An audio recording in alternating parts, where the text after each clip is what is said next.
G'day to you, it's Joel and Luke here with FK&C. Yes, and we are backstage at the Ryman.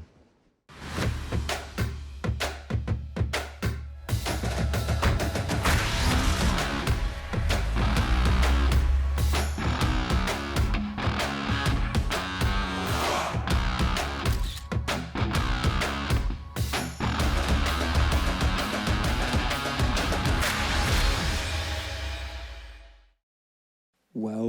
Here we are, live at the Ryman. Live at the Ryman, the first ever, my friends. We wanted to welcome you, Joel and Luke here with the band for King Country. And man, this is quite a moment. This has the opportunity to not only pipe all over the United States, but all over the world.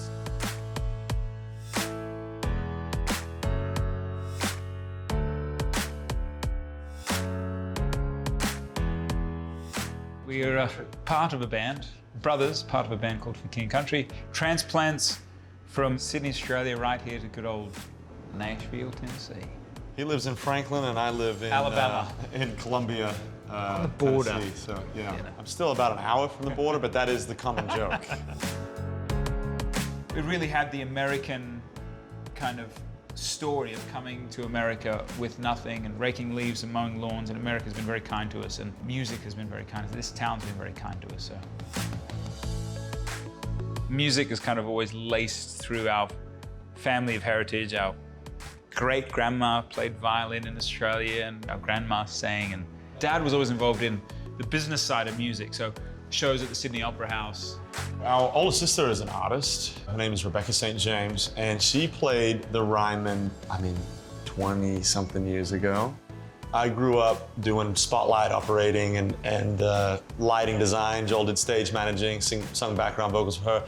And I remember running Spotlight here, actually, at the Ryman. But I'll never forget, anytime you play the Ryman, it's a very, very special event.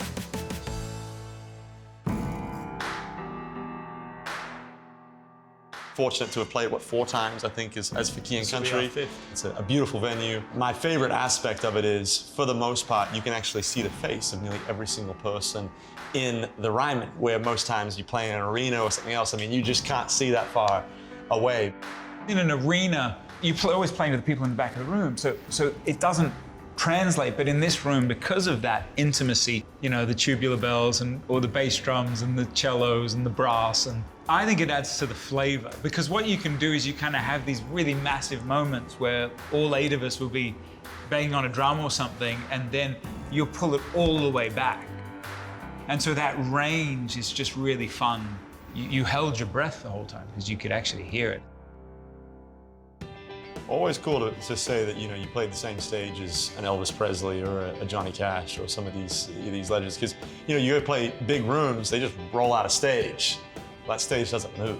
To us, this venue kind of holds so many musical moments that are just these walls have experienced and people inside them have experienced.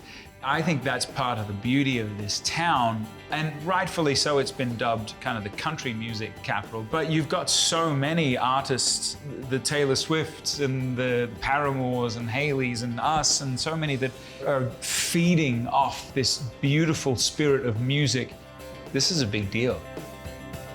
To sing some of these songs that, ultimately we hope deliver hope, and obviously that this building was designed to do that very thing. There's a spirit about the place that has joy, that you feel happy when you're here, and so it means something.